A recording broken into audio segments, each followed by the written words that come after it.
Welcome to Make It a Great One with Dr. Dan. I'm Dan Peters, psychologist and executive coach. This show is all about bringing hope, connection, awareness, and wisdom through meaningful conversations that inspire us to be a better version of ourselves and make a positive impact on humanity. This is your space to pause, reflect, and reconnect with who you are, what you care about, and who you want to be. We have this moment, this day, and this life. Let's make it a great one. Today's show is Following Your Bliss, Murderinos, Dinosaurs, and Okapis with Stephen Ray Morris. I don't even know if I said that last one right, Stephen. How do I pronounce that?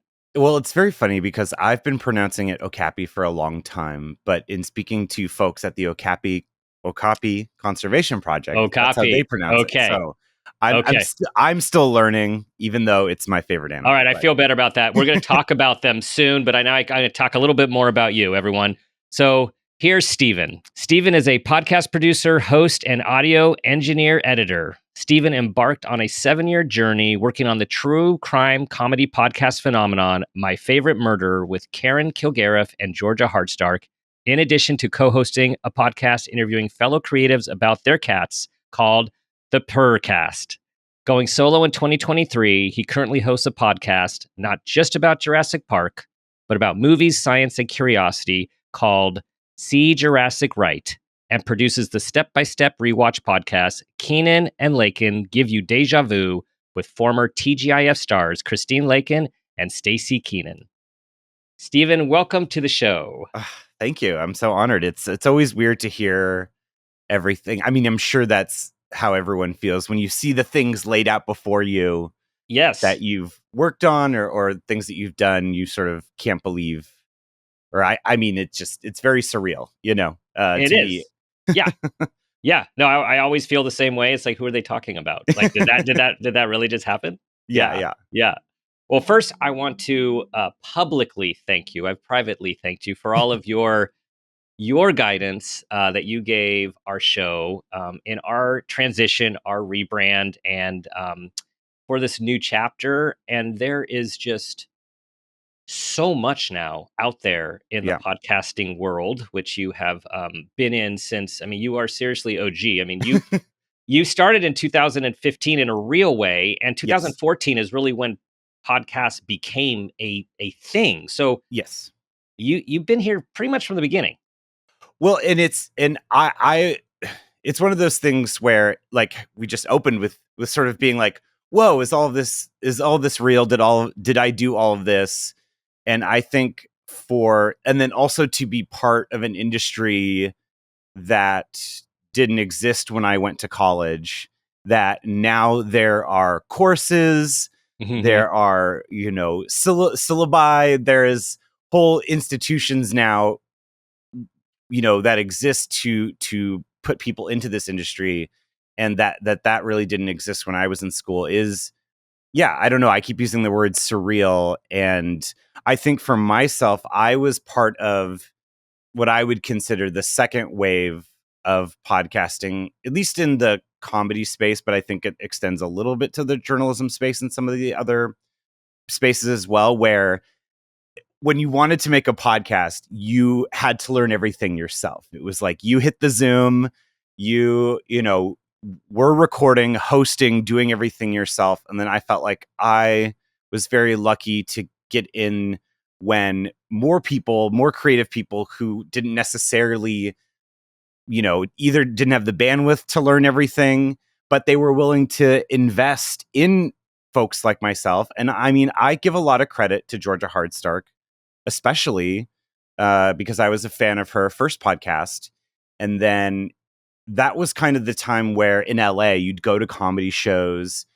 Twitter was hopeful and bright to some extent, and you could interact with the people that you were a fan of, that you thought were very cool. You'd go to shows, you'd mingle, you'd interact, and I felt like Georgia was somebody who I think saw I had that curiosity, that creativity, and it was one of those things where when I asked her to be a guest on the Purrrcast afterwards, she was like, you seem like you really like doing this a lot and you're really good at it. Like, let me have your number. And then she just started sending my number to people, Wow. Dan Harmon, Wow. Moon Zappa, being like, Steven's good. You want to use him. You like hire him. And that's kind of like, I really credit her a lot. Because I think there's a difference between being inspired by somebody and then actually somebody taking a vested interest in your future and being like, hey, this person, you should give them a chance. I think about that a lot in that sense. And because it was that particular time, so many people were starting podcasts and were willing to, again, invest some money, some time in, again, either whether it was like, hiring somebody to be a collaborator or just investing in, giving the time that this could be a thing. And, there are so many people that are still doing it from that time who really were able to, I don't know, get in that space where it still felt like, I mean, everything still feels possible, but I mean, there just was, there was Serial and then, like Kevin Smith and like Mark Maron had only been around for a couple years. And so it was the Wild West. I was just going to say the Wild West. It absolutely was the Wild West in North Hollywood. Yes. Thinking of a good Tarantino movie, not about that, but that okay. Once Upon a Time in Hollywood. Yeah. Okay. So, just shout out to Georgia Hardstark. Georgia is a wonderful human being, highly intuitive, the hugest heart. And for many of I have been grateful to call Georgia a cousin for my whole life and her whole life. And so that is another connection we have. And I know you guys there was such a connection, is like such a connection. We'll go through the chapters. I want to go through the chapters. Okay, cool. And rewind a little bit. But wow, what a run. And for you to be in there at the beginning when you are the person that does all the pieces. Like you got in there and editor, all of it, production, like everything from start to finish.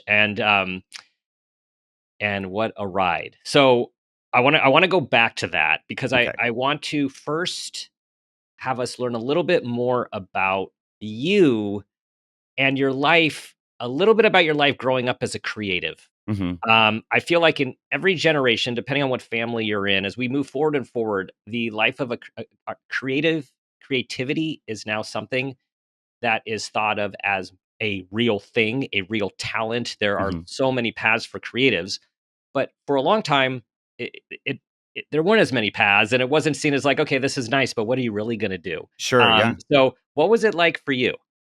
Well, I was very blessed and cursed in the sense of having supportive parents, and parents who were willing to just sort of let me see my interest. I think there was a period where it's like, I'm playing Little League and I'm out in the field picking flowers. Okay, well, doesn't seem like that's going to be your interest. I mean, it's trying to, make, I am so not anti self-mythologizing, but I think it is really interesting to look back and be like, okay, what is the story that got me to where I was? Because like I went to college for film and always loved sound. So like it's like that. It almost seems like I was perfectly set up for that. But I was definitely just a kid who, sat on the blacktop reading books while everyone else was playing. And I always just I think I was just very lucky that I was allowed to just be like, okay, what is your muse? Like, where are you going to go? I think it's that thing like my sister, who is extremely talented and very smart and, works in hotel revenue management. She's the top of her class and that in her world. And then, so it's like, I was gifted with, or I was privileged to be able to follow the things that I was interested in, but then I was also in a family of overachievers. So there was also a lot of pressure. I mean, currently my dad is a champion CrossFitter for his age group, like, oh wow, that kind of thing. So intense. It was always this thing of like, if you're gonna do it, you're gonna make it a great one. Like that's the kind of, that was the attitude. It was truly just like, if you're gonna pursue the things that are interested in you, that interest you, then you like, you should want to be the best at it. And I think that's what really drove me, for most of my life, and even now to some extent, that like, if I'm going to do something, I want to, I think I've stepped away from like, I need to be the best at this or perfect, but I want to be intentional about it. And yeah, I think as a kid, from making stop motion movies with my toy dinosaurs, some that I still have, like those sorts of things, it was always wanting to feel good about anything that whatever I'm pursuing, whether it's, playing DIY music shows in college and putting out records like on, in that MySpace era or stuff like that. I was always maybe taking everything very seriously in it, but I think that allowed me to kind of get where I am today a little bit. Oh, for sure. And then wonderful how you were supported on your path, because it's not always the achieving path. The arts are not always the quote, the achieving path, but clearly one must, well, many people do achieve. Yes. As you have. You made me think of a quick story about my son, who is a creative. Sports. It was just a sports thing with the picking the flowers. So that he was probably like 6-ish or so, and my wife was picking him up from soccer practice, and it was over, and all the other kids, his friends, are like pounding on each other and tackling each other, and he's walking off the field, and he said, "Mom, this is my favorite part of practice." And she's like, "Really? What is it?" He said, "When the sun is going down behind the hills." Right. That's beautiful. Right? Like just kindred spirits. Yeah, exactly. So you found your way to film school, and did that meet your expectation? Like, what was that like for you? Because I know a lot of people, a lot of creatives go to school and they're like, well, wait, this is school. Like, No, I'm the exact opposite. I think because I was pushed to be an overachiever to some extent, maybe than I was capable of, where growing up in Orange County, it was, you have to go to college, you have to go to a good college. Like those are, it's unacceptable. The idea of not going to college didn't even occur to me. It was like, you're going to go to a great school. Even a state school feels like level of judgment from my father. And even though I was the first person to go to college, graduate from college on my mom's side. And so there was that little, like, that push and pull. But I think because I never really felt like I fit in when I grew up in Orange County, where I'm struggling to keep up with math and some of the other classes and everything. But then when I finally got to college, it was like UC Santa Barbara, go Gauchos. Yeah. I had to, I was like, oh, I get to study whatever I want. I get to take film, even the science classes. I'm taking dinosaurs. Like, I really got to become who I, at the time, really wanted to be, which was, this very artsy kid playing music and making short films. And, I don't know. It just was I look back at that time, and the sweet, innocent, like, kind of that I could do anything, but I also felt very supportive, and I felt like it was really important for me because growing up, I didn't necessarily, I had plenty of friends, but it was more of, I wanted to create a community or create a space where me and my friends and I get to make art, and we get to do all the fun things. And so I don't know, that's always been, that is still very important to me, of just creating spaces where we can all kind of have a good time and do all that. And so, I mean, college was like truly, some people say they peaked in high school. Sometimes I'm like, did I peak in college? But I don't really believe that. But I just felt like college for me was so fun, because it was completely on my time. I was studying the things I wanted, making the art that I like. Even though UC Santa Barbara isn't a film production school, although it does more of that now, at the time, it was like, if you wanted to make movies, you had to take, you had to get into one or two classes. But I was like, why don't I just make the movies on my own? And like, I was one of the first people in my school to use GoFundMe to pay for a student film, and innovative things like that, where it was, I don't want to wait around for somebody to tell me what to do. I just was like, in some ways I was like, I don't want to convince anybody to give me permission. I just want to go make the thing. Right. And maybe in some ways, like, hope it works out for the best. Well, so it sounds like your college experience was actually your playground. It was like, okay, I'm Yes. supposed to go to a well-respected school. UCSB is a Mhm. well-respected school. Mhm. You're like, check. Okay, now that I'm here, wow, I get to just like play. I get to Yeah. do dinosaurs, anthro, like paleontology, Yeah. art. So all of it, all of Yeah. it. Cool, very cool. So dinosaurs keeps coming up, right? Yes. I mean, we're going to talk about Jurassic Park, and so I was thinking, trying to guess, because you have a maturity to you and a youthfulness of you. So I wasn't going to guess your age, but I was thinking when Jurassic Park was 1991, correct? The movie? 1993. Oh, Yeah. 93. Yeah. Okay. 93. I remember reading the book before there was a movie, and I was trying to figure out, did that exist for you? Like when were you born? Well, so I was born in 87. Okay. And I'm in the sweet spot, and it's something that I say on See Jurassic Right all the time when I talk to people, that especially for my generation, either your parents didn't let you watch either your parents didn't let you watch Jurassic Park, or they did.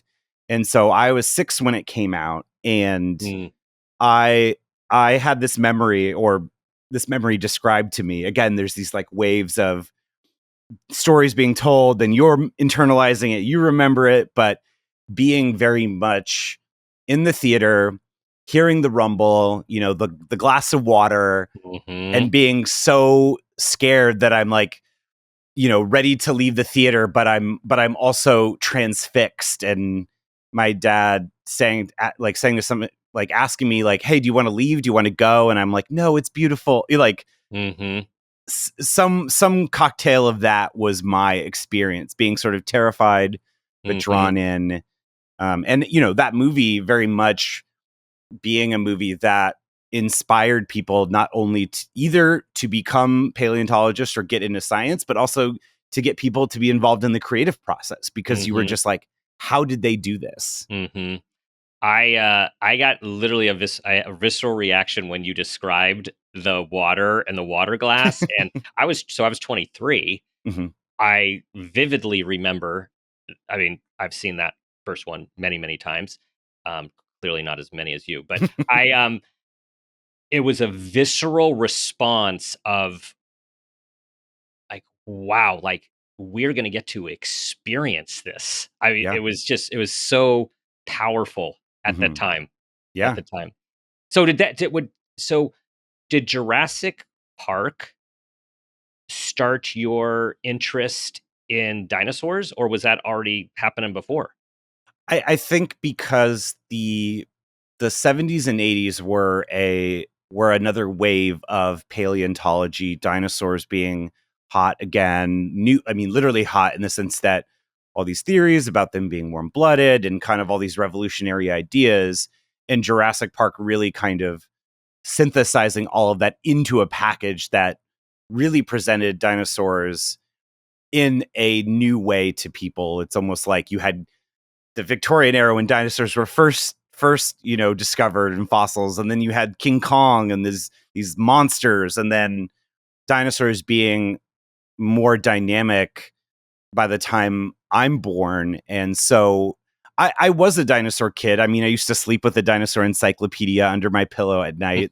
The Dinosaur Society Dinosaur Encyclopedia by Don F. Glett and Don Lessem. Always have to shout them out because it's just, the chunky book and just what's, but like, yeah, Jurassic Park essentially was really what kicked it into high gear, Mhm, mhm. to just want to know everything about them.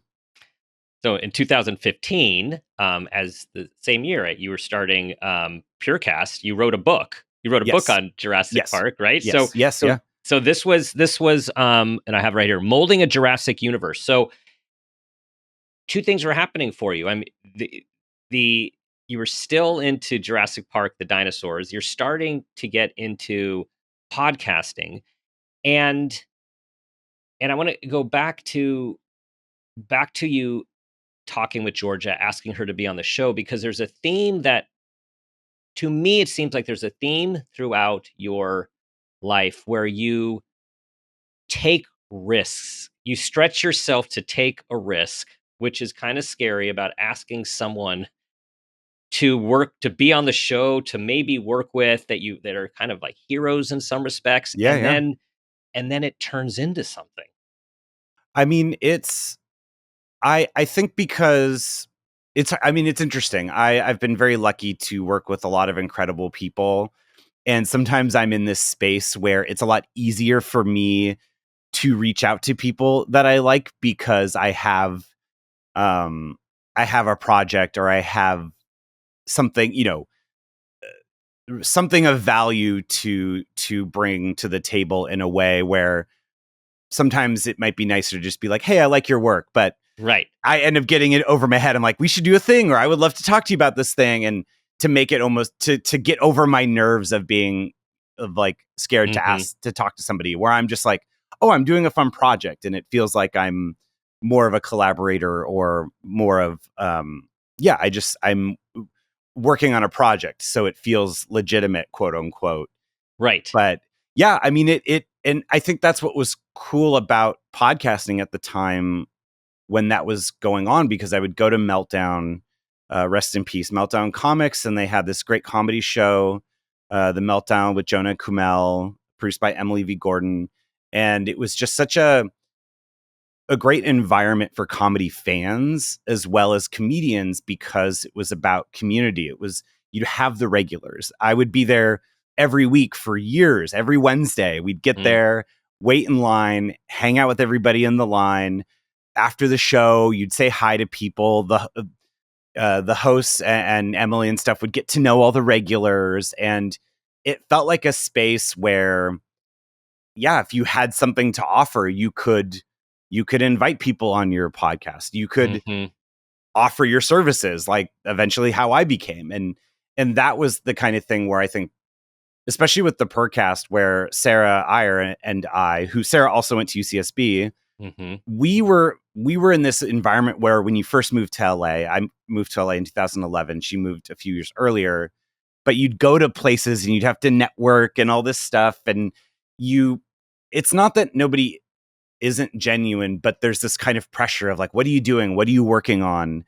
And I think we both would just hang out with the cats at the party. We'd hang out, Yeah. whoever's pets were there, we were Mhm. right on them, because it kind of helps soothe any, it breaks through. And Mhm. even when people are feeling like they have to network or stuff, it's like, well, if you're just talking about their cat or your cat or whatever, like, that's a genuine connection that doesn't Mhm. really, in some ways, doesn't serve any purpose. And so I think for me, like Sarah and I starting the podcast was our way of getting connected to people, in whether it's comedy or film or any kind of that world. Or Mhm. she works in social media and marketing for the Pasadena Humane, like this incredible job from doing the podcast. And Mm. it was our way to connect with people that felt genuine to us. And I think at the Yeah. time, so many podcasts were comedians talking about the biz.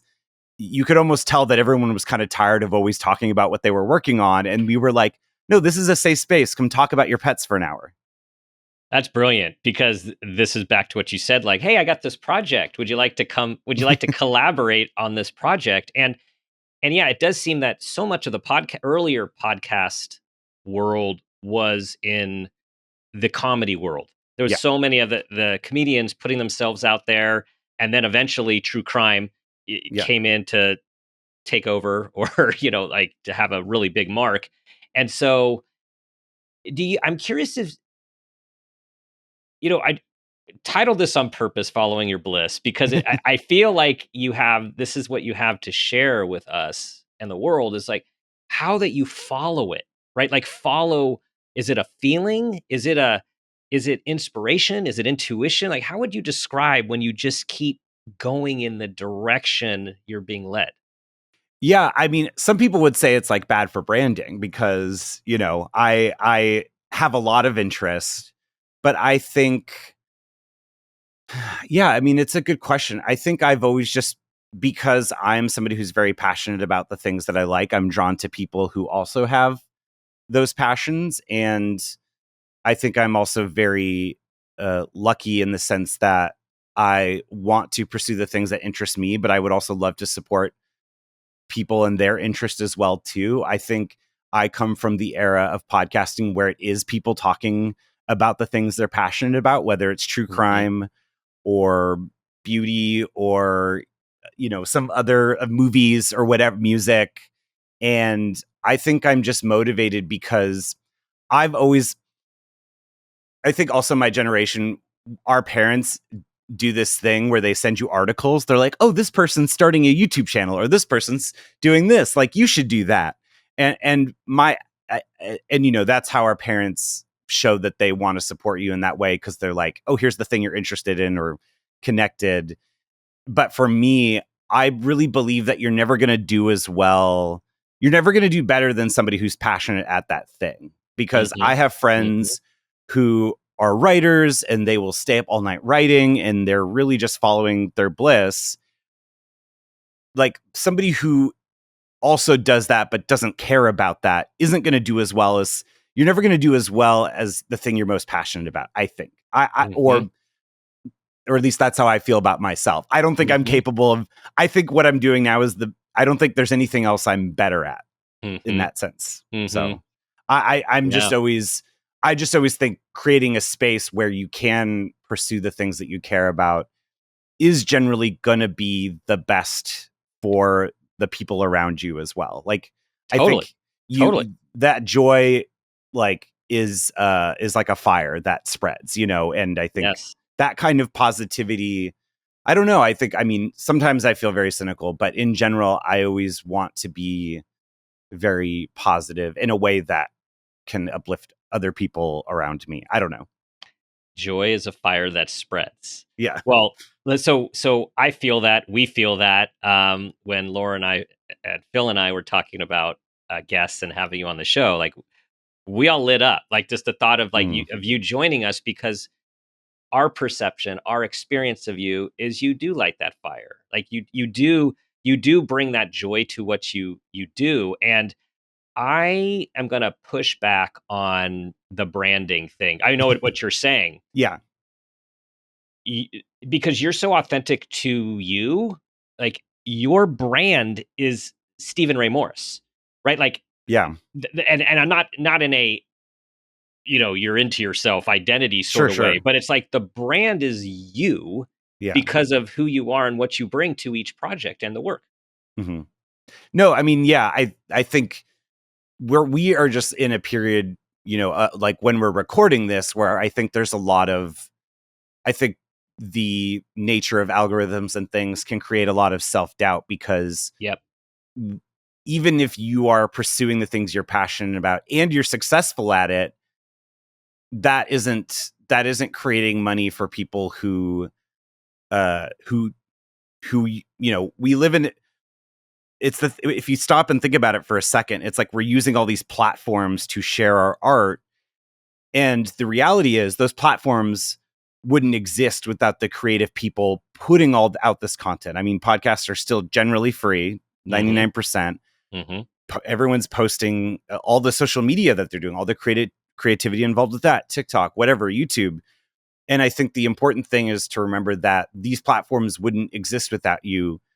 But we're in a period where those platforms are now so big that they're no longer willing to give you the free lunch. And I think that can create a lot of self-doubt in people that what they're still doing matters, because now algorithms are based on how much you're willing to pay and how much you're willing to do the things that the algorithm wants you to do today or tomorrow, whether it's dances or, hey, I came up in the era of hashtags where you wanted people to find your Jurassic Park podcast, hashtag Jurassic Park, hashtag Jurassic World, hashtag Dinosaurs, hashtag Dinosaur podcast. And then nowadays that doesn't work anymore. And so I really feel for people jumping into these kinds of spaces now, because it still feels like anything is possible, but it feels harder to break through because the rules are changing every week. And I think for me personally, that just creates a lot of self-doubt that am what I'm doing still working, right? That kind of thing. I don't know. No, I totally get that, and all of those realities are true.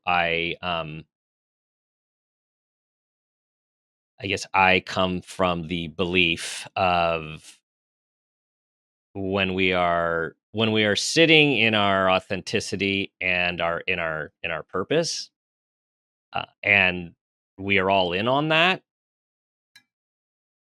it- things situations, opportunities, like things happen.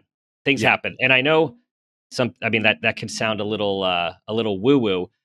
And yet I've seen it time and time again, and I believe it. And an example of that is you stepping into collaborating and being instrumental on the atmospheric rise of my favorite murder. I mean, right? Like that was something from like, all right, let's do this show Yeah, yeah. Well, and I to think it yeah, yeah. no, No, I think it's important because people will still sort of ask. I mean, it's and that's the thing that they say all the time. It's like we didn't know this was going to be a thing. I right? mean, I like going back and listening to that episode that Georgia was a guest on. My intro for her, like my favorite murder was like the last thing. It was like, oh, she just started this new show with the hilarious Karen Kilgariff, my favorite murder. But here's all like, when she was doing cooking channel stuff and slumber Mhm. party and all the and even at the time when we recorded that episode, only 2 episodes of My Favorite Murder had been out. Mhm. But then that day where we recorded was when, oh, our like, would you want to do this more? Like, we need help because the person doing it at the time was like overwhelmed, because again, there was just like a handful of us who were tech people who wanted to collaborate with all these amazing new shows coming up. And then it was basically that May starting to record episodes. And then by the end of 2017, it was like, I'm the third person in this Yeah, you are. amazing Yeah. collaboration where it just like kept coming back every week, and it was like, well, Steven, do you want to do next week? Want to do next? You're the person. Like, we're not Right. asking anyone else to come back. Like, Yeah. so And that was that again, you just being you, right? And I feel like if gosh, if we could just be ourselves, and it sounds so hard, but in this world that is seems to chip away at us and all the programming and all the messaging and all of the expectations, it's so hard for people to get in touch with and then act on. It takes so much courage to just say, this is what I'm doing, this is what I am. And of course, there's economics that we all have to figure of out. So course, that yeah, is not lost on us. But this is where I think you're the poster person for this really just following where you're being led and hmm doing so in 150%. I mean, when Georgia had called my brother and I and invited us and our wives to see the show at the Davies Symphony Hall, I think it was in San Francisco, and it was just unbelievable to see the amount of love and the excitement and the buzz for this machine, this thing where Georgia and Karen are doing what they just stumbled upon each other at a party, right? Of like, yeah, yeah, hey, truly, this is kind of weird, but I like talking about like serial murders. You're right, like what? Like, and yeah, then like, and that was just them stepping into what they were into. So there's just so much for taking this one step in front of the other and allowing it to unfold. yeah, and that idea that you are again, it's that it's always that cliche of like they were pursuing it because they were like passionate about it and they didn't know it was going to become a thing. And I don't think there's anything wrong with having intention about what you do, but they're finding joy in doing it. And the things that I was doing, I was finding joy in it regardless of the results. Mm-hmm. And so Mm-hmm. yeah, I mean, it yeah, it's like you have to just think about, you have to keep it, that's almost like the rudder, like the sail you're supposed to keep your eye on. You're Right. always trying to think like, am I enjoying this? Is this a good time Right. regardless of the results? Yes. Well, and it makes me think of sports and any accomplished professional athlete. I mean, not only put in a lot of time, but it came from an early passion and skill and ability to do that. And then all the greats go through these slumps, right? And there's all this pressure on them. And what it almost always comes down to when they get out of their slump and they're being interviewed, they say, well, I was working with my coach or my trainer, and they just finally said, hey, go out there and have fun. Like, just put all this aside and I love just that. have fun to get back to, again, that place, Yeah. that your own home plate. Okay, so we're gonna fast forward through crazy success with my favorite murder and tough decisions, which I saw that you talked about in a recent article about, making a choice after a tremendous run that, I need to focus on myself, my health, and think it's time for me to go in a different direction. And those things aren't easy. No, I mean, it's truly, I mean, I think in anything in life, you get so used to what you're doing in front of you, it's kind of hard to imagine your life without it. And I think there definitely was such a long time where I couldn't imagine my life not working on my favorite murder. But like you're saying, I mean, yeah, it's you want to make sure you're doing things for the right reason. And also I think in general, I think we're in a society now where, or we're trying to be, where you you do need to take care of yourself. Yeah. And because previous generations, people just didn't address any problems, and then those things exploded. And I think I feel very lucky that I worked on a show, that I worked with Karen and Georgia, who cultivated an environment where mental health was important. And so Oh yeah. truly, Right. I couldn't, there is so much personal growth that I just wouldn't have had without working on the show, and, wouldn't have had the courage to even do something like that. I think we've all been in situations where we've worked on something for too long or been in relationships that were bad for us. And you just, the thought of, even if it could be better, the thought of change is so scary that you delay and delay and delay, and it gets worse and worse and worse. And I think I was in a situation where, I mean, I still love them so much, and still have, a friendship with them, that I would rather have that Hmm. than Yeah. a job. You know what I mean? Like, Yes. Yeah. and, I mean, I think even I remember Georgia saying early when we met, being like, you know, like, this is going to be small potatoes to you, and I just, that still sticks with me. And I just think it's so sweet and encouraging. And Mhm. yeah, I don't know. I think I think, I don't know. I still have, like, I realize in my life I've actually done this before, because I wanted to be a filmmaker and I went to film school, and then I started to go to graduate school in London, and then was like, wait, I don't even know if I like this. I don't know if I like directing movies. I like having creativity. I like collaborating with others. So I dropped out and moved back to LA, or moved to LA proper, but like moved back home for a second, did Mhm. that whole kind of mourning process. And then I spent a few years trying to figure out what I actually liked doing. And even, at the time when I started my favorite murder, I was at the tail end of, having producer film supervising jobs in LA, and being like, well, I don't know if I want to do that either. And then I started going to comedy shows, and then again, that idea of, oh, what are the things that I actually like doing? And so Mhm. podcasting was just like, oh, having these conversations, having these authentic spaces where people get to chat about the things that they care about. Okay, that's the thing I'm going to Mhm. pursue. So yeah, I don't know. I think for me, preserving relationships is more important than just chasing things because you feel like you have to. Again, that idea of like, Mhm. am I still having fun? Am I going to, the opportunities are always, I feel, in my life, I feel like the opportunities have always come. So I don't need to sacrifice relationships with people for opportunity, if that Mhm. makes sense. It So does. Yes. And also your story is one of continual recreation. What I know they're all, allied fields, so to speak, but sure. it's just because we pick a path, we don't have to stay on the path.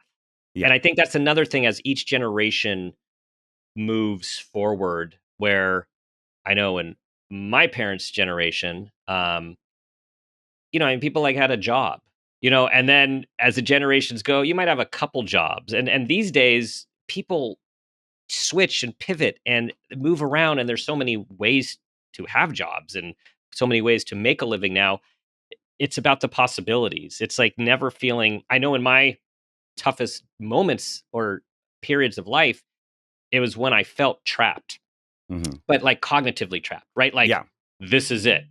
I'm stuck here, or this was my plan. Now I'm here. I don't like where I am, but this is what I chose. And then having to be like, no, no, no, I can pivot. I can change.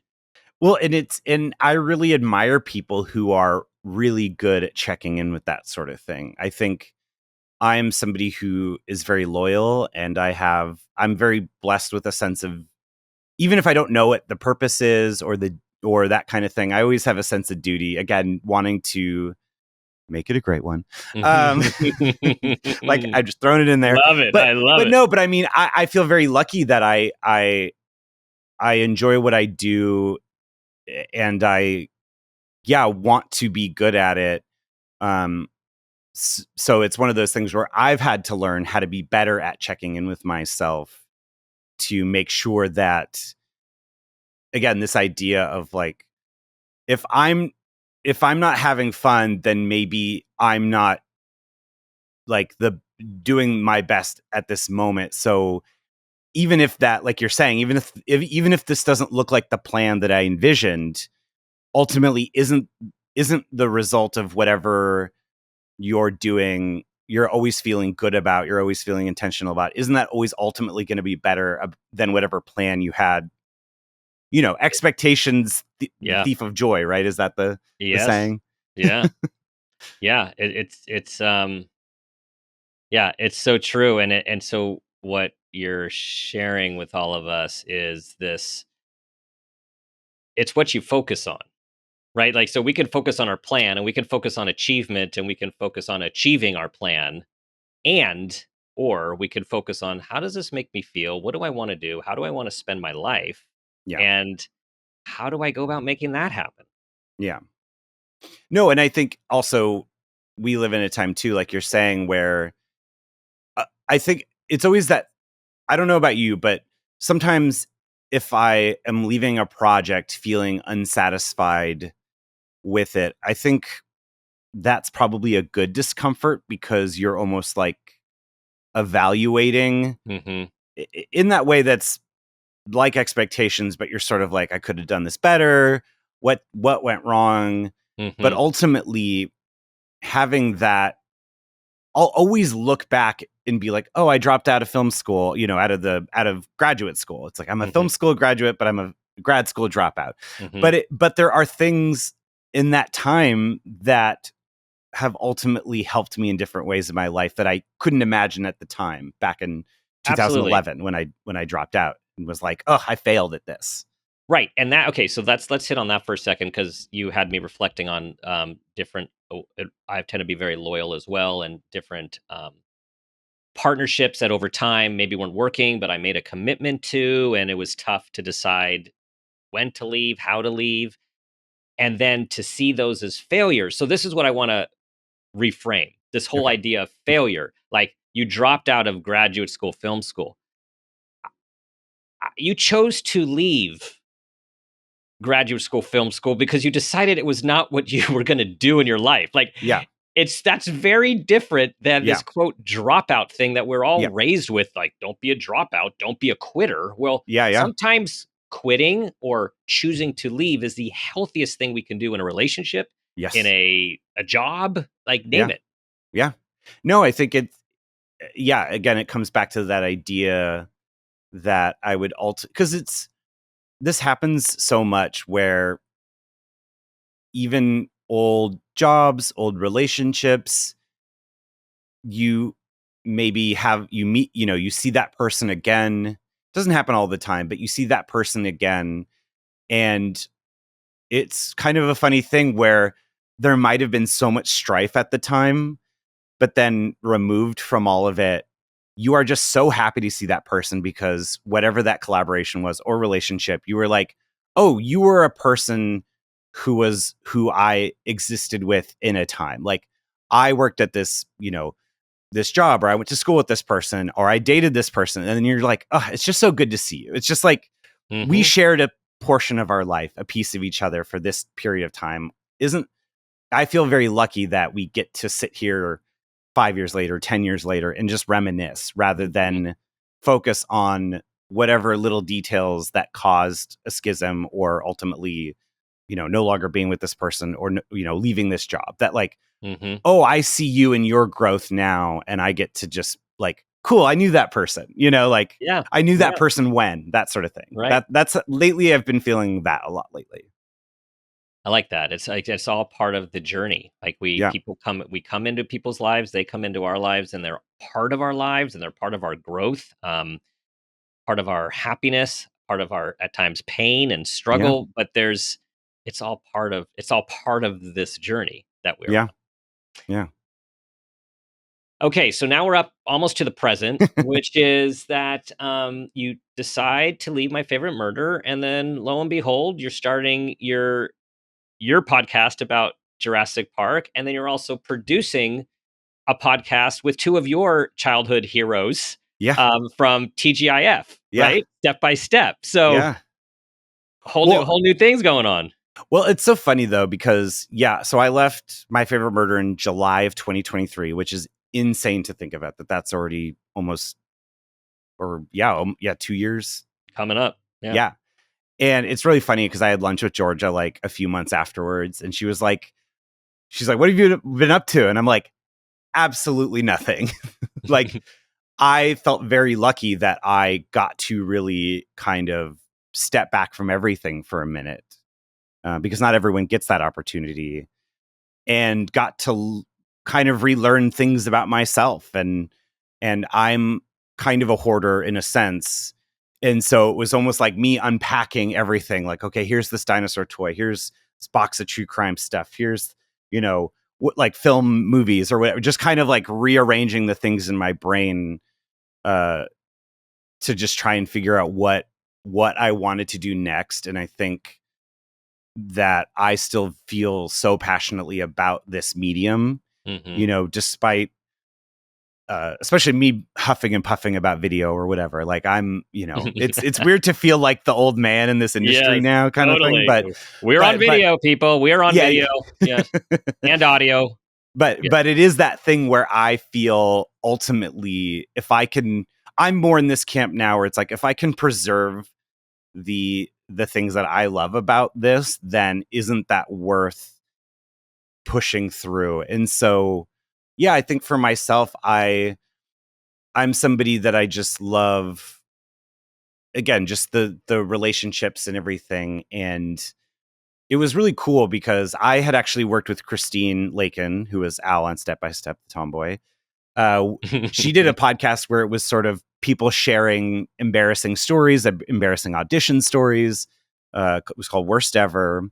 And so I'd worked on the show for a couple years in that early MFM days, and then sort of MFM really just sort of took over everything. And it was really just down to this idea that I loved working with Christine, and we had kept in touch, and it was really just like, hey, what are you working on now? Like I had kind of come out of I was just like coming up for air and being like what's going on in podcasting? What's everyone else doing? What are all the fun projects going on? Who can I work with? And that really was kind of the thing that they had wanted to do this, because Step by Step hadn't been available on streaming in a meaningful way until 2021. And now that it was available, I think both Christine and Stacy, who are doing wonderful things, wonderful, cool, creative things in their life, service and those kind of things, that they were in a period where I think, growing up on TV, I think they were in a period where they wanted to reflect back on that, because Stacy is a lawyer now and she never watched the show growing up. So this show, I mean, doing Keanan and Lakin Give You Deja Vu for her has been like, whoa, it's been such a transformative experience for her to look back at her 15-year-old self and that kind of thing. And then with the passing of Suzanne Summers, I think it really was a sense, that fall, when Mhm. Christina and I reconnected, I think it really was, well, not only do we want to sort of honor this period of our life, but also, this would be such a great, way to remember how wonderful and hilarious Suzanne was. And I Yeah. think it just motivated us to be like, okay, let's do this. And Yeah. that's kind of how it really came together. And actually, in a couple days of this recording is our 1 year anniversary of the show's launch. Awesome. And Awesome. and yeah, it's just such a fun, it is interesting to work with people who grew up on TV, because they have such a, they've seen it all, baby. Like Mhm. they just have such a wonderful, supportive, and just such a grounded way of looking at the world, because They they saw a were lot. they were going, imagine having a job when you're 12. Like Right. imagine going to set 4 days a week, Mhm. 6 months out of the year, 7 months out of the year, learning lines. And it's been, I think working with them has been very grounding for me. Leaving 7 years, that's the longest I've ever, That's a long run. Purrrcast was 8.5 years. Mhm. My Favorite Murder was 7 years. That's the longest I've ever done anything. So having Christine and Stacy to work with and collaborate with has been such an incredibly grounding. I think also too, I just want to not only, part of See Jurassic Right was, I didn't necessarily see the community in that, starting with Jurassic Park. Like I didn't necessarily see the kind of, I knew that there were other Jurassic Park fans and other dinosaur fans like me. So I wanted to, because I've been lucky to be in spaces that I felt supportive, I wanted Mhm. to also pass that along as well. And so I think for me, post My Favorite Murder, it's been very much like, okay, I was so lucky to be in a space for years where I could be myself. How Mm. can I now keep that, keep widening that net, Oh, I love that. I love that because it goes back to, again, I think just a core value of how you live and who you are, right? You were Yeah. blessed with being able to be yourself, and now you want Yeah. to create spaces where other people get to do the same, right? Yeah. Just a comment about your Jurassic Park podcast, because I listened to the last few episodes, and one paleontologist, another a couple who on Valentine's Day on your show, they talked about their engagement, or the surprise engagement for one of them, where it's just a whole production of being like the movie and being in the movie. So like this is a whole world. Like the Jurassic Park world goes beyond paleontology. I mean, Yeah. there it is, but there's the niche of people who, it's just awesome. Like there's Yeah. just all in, all in. Well, and that, again, that's the kind of the spaces that I, I think, again, being 6 when Jurassic Park kind of impacting my worldview in that kind of way, being the kind of, the movie turned 32 years ago and is 32 this year. Oof. That has always, that movie hasn't changed, but I've changed so much. And I Hmm. think that anchor has really, it's just a way to reflect, and just a way to, it's also a source of comfort.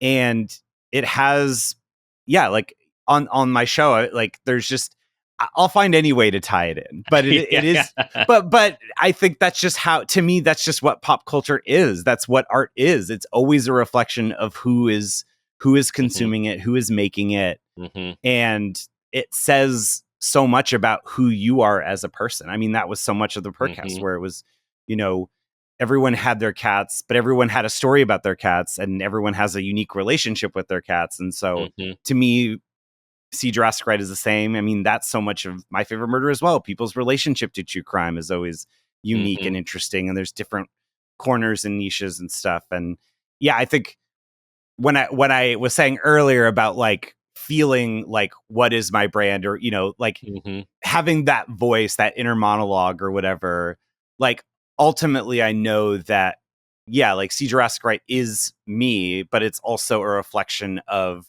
the people that I care about, interesting people that I come across. Hmm. And if I can share that accurately, then hopefully people find it interesting, even if it's like 1 week you're going from hearing a legendary paleontologist talk about his work in Australia to to musicians who are, because when I was in Australia recently, it was like, I'm going to talk to an actual, a wonderfully sweet Jurassic content creator who talks about Jurassic Park video games, and then and in the movies and stuff, and then also talk to two musicians who are inspired by their 90s nostalgia. And one of the Rhiannon has the song about dinosaurs, and then also talk to a paleontologist. It's like, I think to me that's so important to be able to do that. I think if I just was talking about the same thing every week, I think I would get bored, I think you would. And so it did seem like the paleontologist that you interviewed recently, that you were in Australia with him. Yes. Yeah, that's what it sounded like. And I was like, wait a second. Wow, that's cool. Well, speaking of following your bliss, I'll tell you this specific story about this happening, because through the years, I mean, I think the thing that I've been really blessed as far as one of the many things about doing My Favorite Murder is that it really connected me with a lot of people, and a lot of, there's Murderinos everywhere. And it's one of those things where, so I love dinosaurs, love the Natural History Museum here in LA. I really credit my going to Australia and New Zealand with Karen and Georgia in 2017. We played, I think, the 10 Opera House, shows. Right? Was it at the Sydney Opera House? We played in Melbourne. We played in Brisbane. Went over to Auckland for 36 hours. And so, when you're traveling for work, you're prepping for the show, you're with your team, we're all together, Vince, but then there was a couple hours where I would have downtime. And so for me, I was like, well, what do I want to do in this city if I don't know anybody? So I was like, oh, I'll go check out the Natural History Museum. I can check out the dinosaurs. I can check out the gems, grab some lunch, have a nice time walking around the city. And so that really sparked my love of natural history museums, where anytime I'm an adult, or anytime I visit a city, I'm going to go visit their natural history museum. And so that made me reconnect with my love of the museum here in LA, and then got me connected with folks at the museum. And so through my podcast, having the relationship with the museum here, the Field Museum in Chicago, I just got to, again, my birthday in 2019, I basically had a birthday party at the museum because I wanted everyone to check out this exhibit on Antarctic dinosaurs. And my friends at the museum were like, well, if you just post about it, because this exhibit we want people to come to. And it was very much like, well, not everybody might check out this exhibit, but I want to make all my friends see this thing that I like. And you're never too old to have a dinosaur party. Right? It's never, no, it just, no, exactly. Yeah. It was so much fun. And then, so when this family trip was happening in Australia this time, I already knew the museums over there because of my trip in 2017. And that part of me that is always like, we're always working, always wanting to pursue these things. I was like, well, I'm going all the way around the world. Wouldn't it be fun if I could interview some folks while I'm over there? And it was very much. Yeah, like just that opportunity. If I got a chance to talk to people, either who I had already known, like Elizabeth M. Drummond and Mayor Rhiannon, who are two musician friends of mine over there, or Jaden, who I talked to as well over, so all those interviews were done over there. Because it was one of those family trip, but there's some downtime and everything. So I was just like, this would be fun. And I reached out to the museum through their social media, through email, and then was like, oh, I know other people at natural history museums. Maybe they have a connection. And then so through the Natural History Museum here in LA, I was able to get in contact with the Melbourne Museum and Dr. Thomas Rich, so that by the time I was in Australia, it was like, great, we get to sit down on a Sunday afternoon. I get to hear this man talk about his life's work, studying, ancient mammals and polar dinosaurs and stuff. And yeah, it was just a thing of I didn't know what the results were going to be. I didn't know if it was going to work, but I just felt like it was worth trying. This is a masterclass in following one's bliss, right? You're just literally following it, and these things are coming together. And yeah, how work can be fun, right? It doesn't feel like work when you're. I mean, there are times I'm sure it feels like work, but a lot of times it just feels. It sounds like a privilege and a joy to be doing what you get to be doing. Yeah, truly. All right, we are winding down. However, everyone is just wondering when the heck we are going to get to this word in the title, Okapi, Okapi. Okapi. So, Yeah. but I want to set it up because your website says this is for everyone. Like, where did this come from? So, the website says, podcast of this life, Okapi in my next life. So, Yes. So tell us. Well, okay. So this actually connects to your first episode and make it a great one The giraffes. because Okapis are the only living relative of the giraffe. I always refer to them as the giraffe's goth cousin because they live in a very specific region of the Congo. They, for listeners, an Okapi has the same body shape as a giraffe. They're in basically almost the same size, but they don't have a long neck. So just imagine their head just stuck. You just folded the piece of paper, and then their coloring is very much like a crushed velvety kind of like a chocolatey brown. And then they have zebra-esque stripes on their butt, but they still have the same kind of like ossicones is the technical term, but the little like horn type stuff. But I mean, yeah, they essentially are just like the cool like shops at Hot Topic listens to the Cure version of a giraffe. Kind of emo a little bit. Yes. Yeah, a little bit. Yeah. And so and they're not necessarily social creatures, but they're very like they weren't discovered by like white people until the 20th century. Like they've managed to elude discovery to some extent, but they're very peaceful. I call them gentle giants. I'm a fan of every large even though I eat meat, I'm a very fan of just, you think of Brachiosaurus or again, giraffes. Like there's something so zen and so grounding about that. And so to me, like I love the San Diego Zoo. Their organization is really wonderful because it's not about, hey, we're putting animals on display. It's no, we're rehabilitating animals or animals who can no longer function in the wild because of what is happening where they live, and also advocating for them and raising money for research and conservation and everything. It's something I feel very passionate about and something I want to do more of. But and so that led me to you will. Yes. Thank you. So that like led me to having a relationship with the Okapi Conservation Project and just these little World Okapi Day is every October 18th. Who knew? Mark your calendars. World Okapi Day. Who knew? But I just think that there's just something for me personally so grounding about seeing them. And then I believe it was either 2013 or 2014. An ex got me a like behind the scenes at the safari park where I got to really be up close to a Okapi, a mother Okapi and their emo son, very much my mom and me.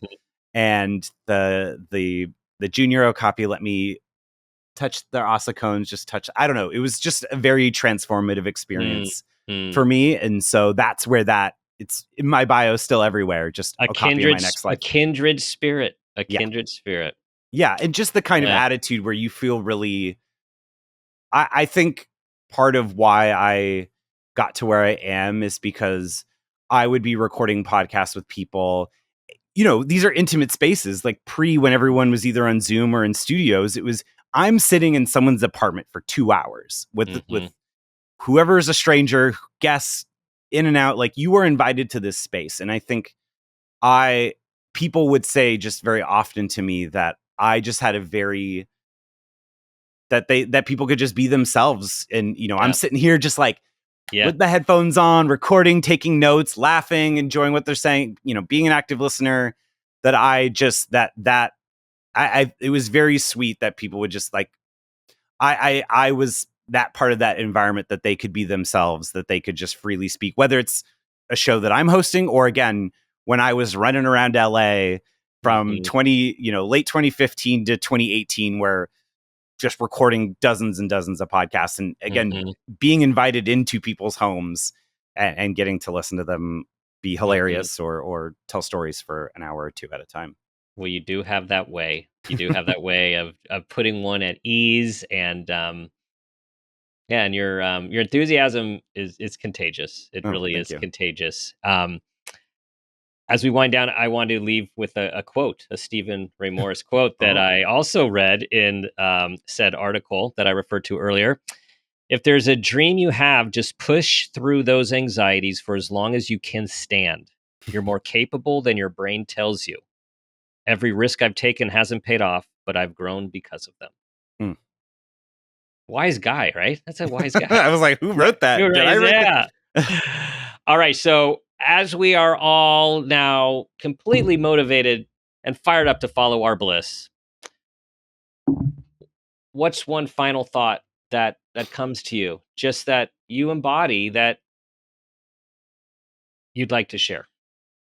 Ooh, well, I mean, this conversation has been so lovely. It's funny for as much as I mean, I'm so yeah, I feel so lucky that you wanted it. It's just, yeah, it's always very funny to have to tell your story, because I think it really is actually, I think that's a thing I forget often. I forget to look back and actually realize that looking back can be a positive, instead of focusing on the failures, it's being like, oh, okay, I am doing the right thing. And I think to that extent, when you and Laura were like asking me advice and asking these things, it's one of those where I'm like, do I even know anything about this? And then as like we're talking, I'm like, wait, I do know about this. Like, I've been doing this. This is really, and I think, yeah, if anybody is feeling that kind of anxiety about what they're doing, yeah, maybe take a step back and look at your relationships with people and find ways to either give. I mean, Emily V. Gordon, who I mentioned earlier, who I really admire and look up to, she said one time, if you're ever feeling down about yourself, go volunteer, go donate. And that will really just help you get outside yourself for a second. But then it also gives you fuel and empowers you to know that you're making a difference, which I think a lot of people really need to know more of now, that you really are making a difference. Yes. Beautiful. So. Beautiful.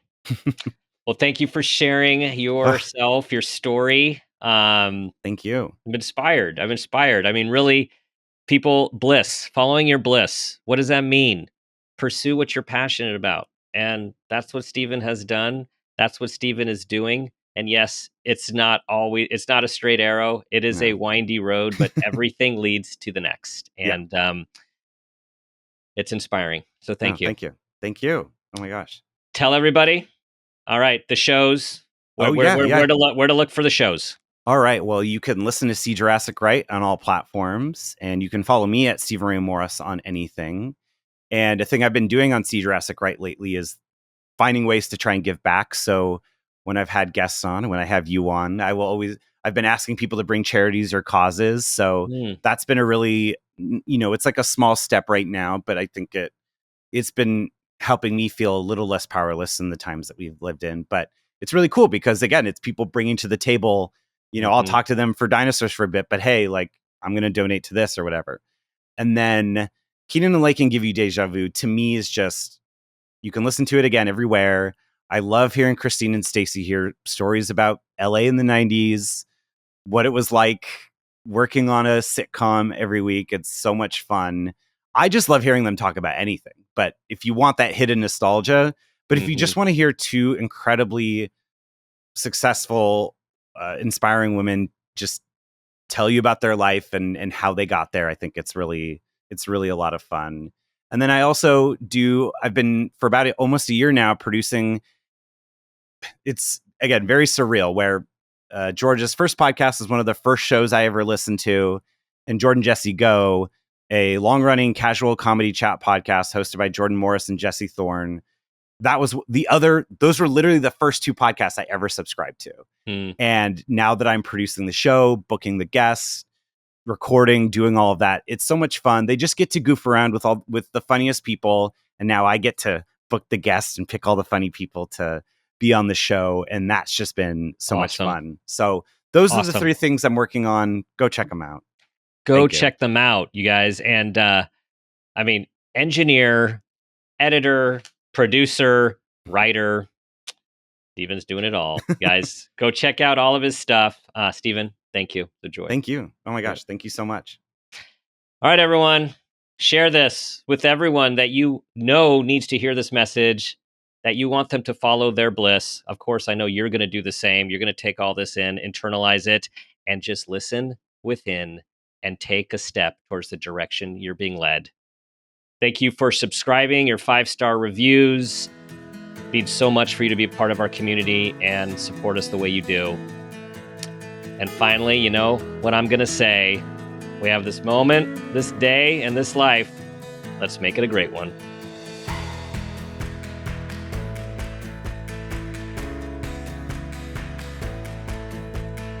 This has been a Peters and Rossi production. Make It a Great One with Dr. Dan is produced by Laura Rossi. Our engineer is Phil Rossi. Theme music is Uplifting Folk by Awesome Music. Artwork by Kelly Dwyer. Follow us on social media at Dr. Dan Peters. For more information, visit drdanpeters.com.